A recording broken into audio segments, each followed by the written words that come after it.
So as everyone knows by now, early in the morning of August the 4th on BC Day 2 weeks ago, from today, the tailings pond dam at Mount Polley breached, releasing an estimated 10 million cubic meters of water and 4.5 million cubic meters of fine sand into Hazeltine Creek, Polley Lake, and Quesnel Lake.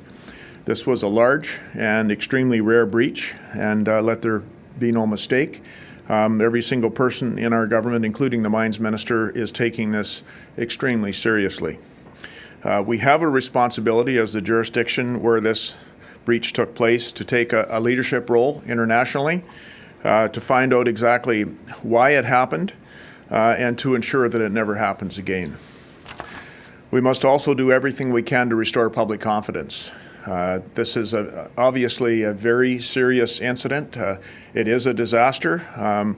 Mining is a critical industry here in this province. It employs literally thousands and thousands of people, First Nations people, non-First Nations people, and sustains many of our communities, even the big community of Vancouver. We have over 1,000 head offices for mining companies right here in Vancouver that is supported by many, many small businesses, many professionals, etc. So we need to find a way to earn back that public confidence, and that's partly what this is about today. People in BC need to know that we can mine in this province safely.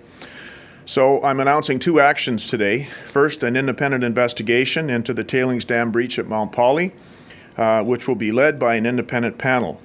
And secondly, the Chief Inspector of Mines has ordered an independent third-party review of all dam safety inspections for every tailings pond at a permitted mine in British Columbia.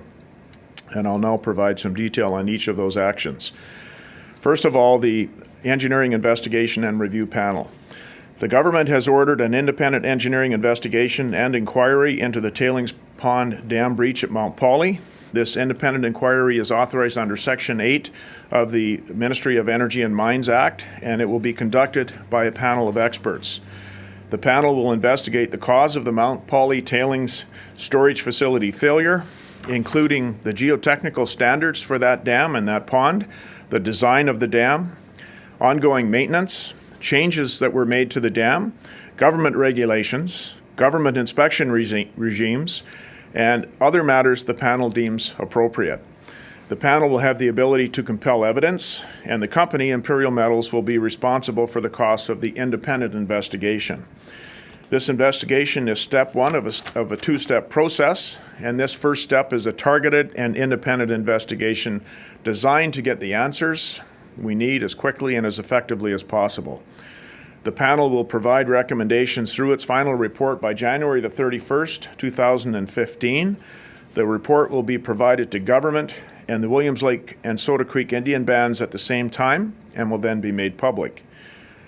Second, the panel's recommendations will be implemented by government as needed and where appropriate to ensure such an incident never happens again.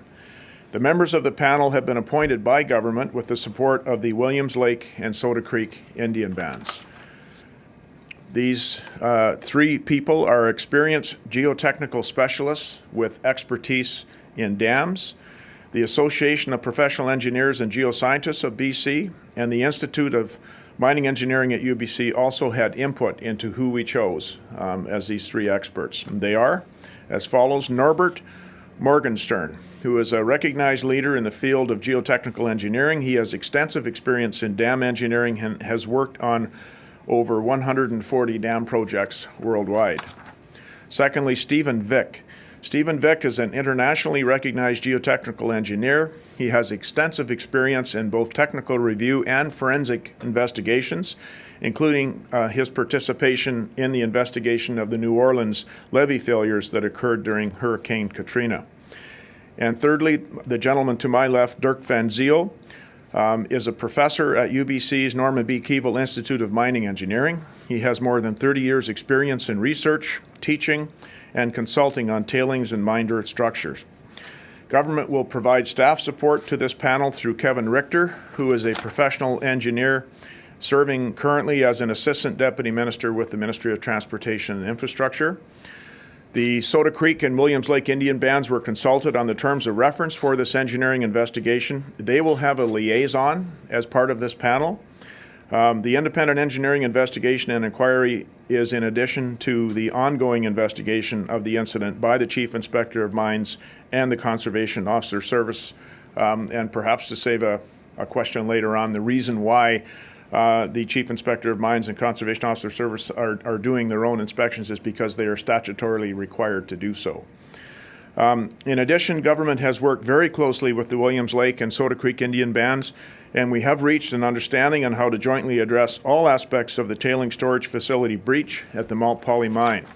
The involvement of the Williams Lake and Soda Creek Indian bands on this process is vital. Members of these bands have been stewards of the land in that area for centuries. They deserve and they will get the opportunity to be involved in this investigation. They will have access through their liaison to all information. And I think working closely with those two First Nations and ensuring that they're involved in overseeing the restoration of that land will remain a priority. My colleague, Minister John Rustad, will have more to say about that later this morning. So the second piece of what we're announcing here today, we're calling it an independent third-party dam safety inspection. So providing details regarding the second action we're announcing today. Independent third-party reviews of all dam safety inspections for every tailings pond at a permitted mine in the province.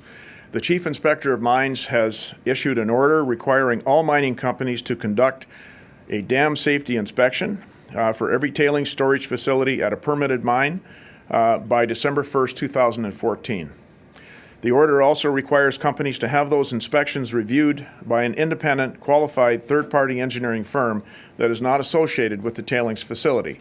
So in some cases, mining companies are large enough they have their own engineering staff and would ordinarily would do this inspection and submit to the chief inspector once a year. In other cases, companies are somewhat smaller and perhaps go out and hire outside engineering firms to do that inspection.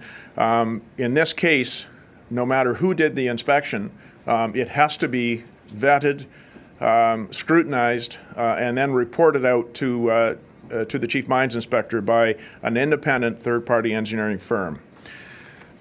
So it's important to note that companies are already required to submit a dam safety inspection to the Chief Mines Inspector every year pursuant to the Health, Safety and Reclamation Code for mines in BC. What this order does is accelerate the deadline for 2014 inspections from March 31st to 2015 March 31st, 2015, up to December the 1st, 2014. So they have to have that initial dam safety inspection done by December 1st, 2014, and they also have to go out and get an accredited engineering firm to do the independent oversight. Wanted to mention something called consequence classifications. As part of dam safety inspections, we're also going to review the consequence classifications for each tailings dam at a permitted mine. Consequence classifications are based on the potential impact to the surrounding area should a dam breach, and they're assigned according to the dam safety guidelines set out by the Canadian Dam Association. The Chief Inspector's order requires the dam consequence classification for each mine to be independently reviewed.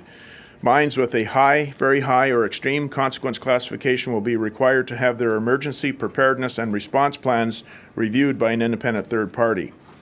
All information obtained under this order will be provided to First Nations and will also be made public. This order is intended to ensure that we're acting quickly. We're taking all the steps necessary to provide the public with confidence in the safety of the mining industry following this serious incident.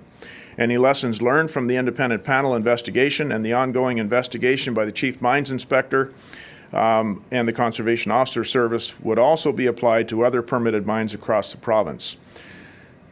I believe also that the rest of Canada and many countries around the world will be watching to see what we learn in BC, which provides yet more motivation to ensure we take appropriate actions to get to the bottom of this accident and to learn from it.